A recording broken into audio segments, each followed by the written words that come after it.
So we're going to start the tractate of Shekalim in a couple of days, at the beginning of next week. So I thought, as we're leaving the tractate of Pesahim, it will be useful just to go back and check on the structure and just to revise to a certain extent what we've learned over the last few months. The chapter is organized in line with time. That was one of the first things that we mentioned when we entered the chapter, that the chapter is actually laid out on a timeline. And of course, time and the importance of time and the urgency of getting on and doing things is one of the themes that runs right through the Masechet.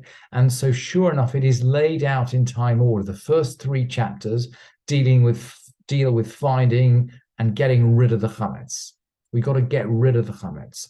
And remember, we learned that the 5 grains, wheat, oats, barley, spelt, there's going to be one other one.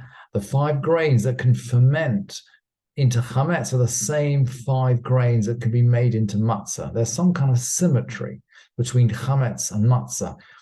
Chametz is actually matzah, which is left hanging around for too long. If it's left for too long, it becomes chametz. So matzah and chametz are the same in essence. And that's what we learned in the first 3 chapters. The 4th chapter deals with working on the 14th of Nisan, the day before Pesach, and that is a holiday. And slaughtering the Pesach on that day actually takes priority over Shabbat if it falls on Shabbat.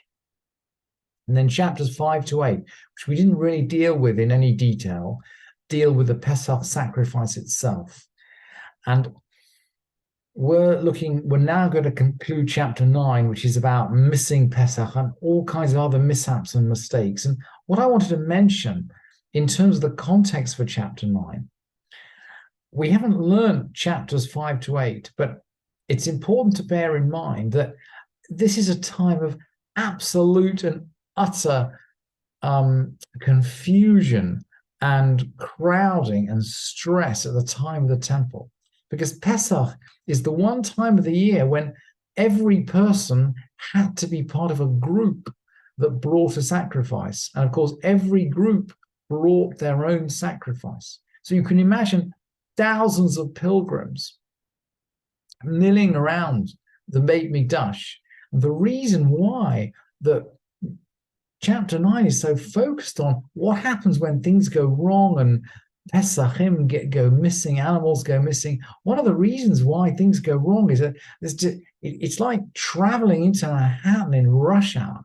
There are so many people trying to do the same thing on the same day that accidents are bound to happen. And that is indeed the subject of the 9th chapter. And then the 10th chapter, which we learned just before Pesach, deals with the Seder.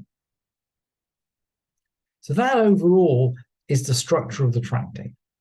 Now, in terms of our chapter, the 9th chapter, we're learning about mishaps and mistakes. And the Mishnah begins with a symmetric mix-up. 2 companies whose Pesach sacrifices became mixed up. So there are 2 animals and 2 companies. Everything at Pesach happens with a company. It happens with a group. We don't do Pesach on our own. We do it in a group. And the group has an animal. So here we've got 2 groups. And they haven't lost their Pesach, but they're 2 animals who have got mixed up with one another. By the way, this is before they've been slaughtered. So what are we going to do? What are we going to do? Because the group has to be attached to the animal. So one member of this group joins the other group. And one member of the other group joins these. In other words, they exchange one member. Okay, so now each group has got one member of the other group inside it. So if you like, they begin to mix these 2 groups. And then they make this declaration. By the way, each group is going to make this declaration. But the Mishnah only writes it out once. Im shilanu hu ha-pesach hazeh, yadecha meshuchot mishelcha Venimneta al shelanu. If this Pesach is ours, so they've got one animal, right? They don't know whether it's ours or theirs, right? They don't know whose animal it is, but they say, look, if this animal is ours, then you, and they're addressing the one person that has come over from the other group. If this animal is ours, then your hands are withdrawn from your own and you are registered for ours. You become part of our group. And if this animal is actually your animal, if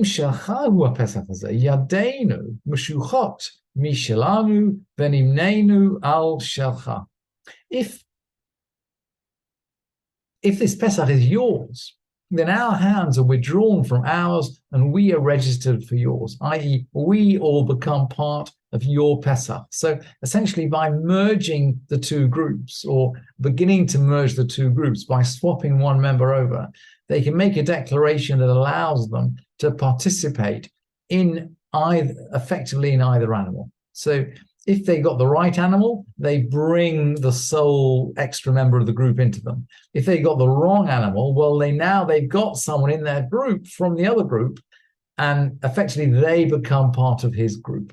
That's how it works. And the Mishnah goes on to say, look, and by now you can imagine the chaos, by the way. What if there are 5 companies and there are 5 people in each one of them? Or there are 10, there are 10 companies of 10 people each. That you can play exactly the same trick, although you have to do it 10 times. You just keep on exchanging people from one group to the other, and they make the same declaration. And you can get a little bit hung up in the detail here, but the bottom line is that Pesach is a community activity. We do it together, we do it in a group, and these groups are going to cooperate in order to do the right thing at the end of the day. Now, what if 2 individuals had Pesach sacrifices and they got them mixed up? So you're getting ready to create your group. So far, you just got 2 individuals with 1 animal each. And there's a halacha, by the way, that you cannot leave the Pesach unattended.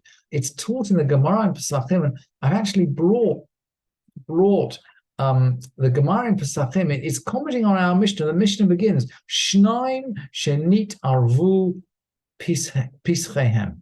So these 2 have mixed up their Pesach sacrifices. 2 people, not 2 groups. And the Gemara says, this Mishnah is not in accordance with Rabbi Yehuda, because Rabbi Yehuda said, he drushes a verse, if the household be too little for a lamb. According to Rabbi Yehuda, this teaches that the members of the group can become littler. He's doing a drush on the word little, provided one of the original members of the group remains. That's the word of Rabbi Yehuda, and we'll see in a minute that one of the original members does not remain. So this Mishnah cannot be according to Rabbi Yehuda. But Rabbi Yossi just says, providing they don't leave the Paschal lamb unattended. They just can't leave it alone. The Paschal lamb, once it's been taken, it's got to be owned by somebody. It's not a random lamb. Intention is critical. So this thing can't be ownless. So let's see what they're going to do. Shnai, Shnitaravu Pischehem. 2 people mixed up their Pesach sacrifices. Each one takes 1 animal, as we've done with the groups.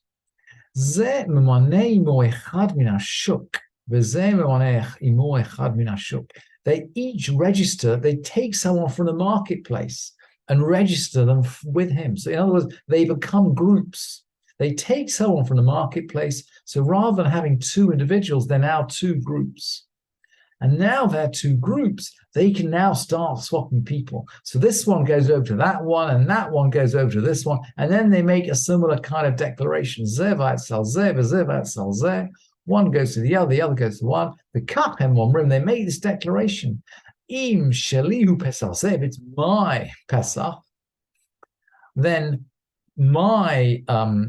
if Im Shelihu Pesach, Yadecha Mushorot Meshachavenim Nate Al Sheli. If it's mine, your hands are withdrawn from yours, and you are registered for mine.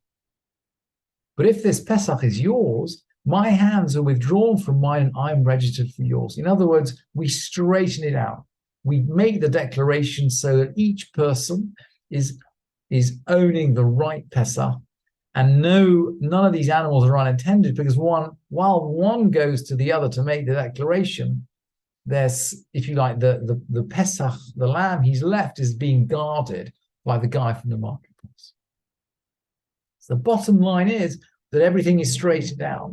And one of the things we learned, of course, in the Mishnah Pesahim is actually the rabbis bend over backwards to make sure that everybody keeps the festival. And in there might be situations where we might be strict, but the rabbis are actually lenient, because not only because Pesach is a time of unity, and the rabbis want everybody to keep the festival. And with that in mind, let's just, we're nearly out of time. Let's just recite the Hadran. Hadran alach Masechet Pesachim. We will return to you, Masechet Pesachim.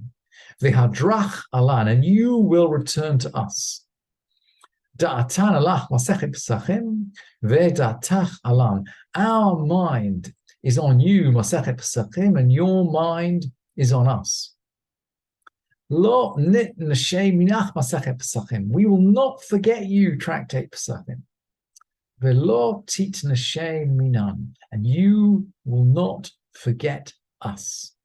Lo ba'almadain, velo ba'almad ati, not in this world and not in the next world.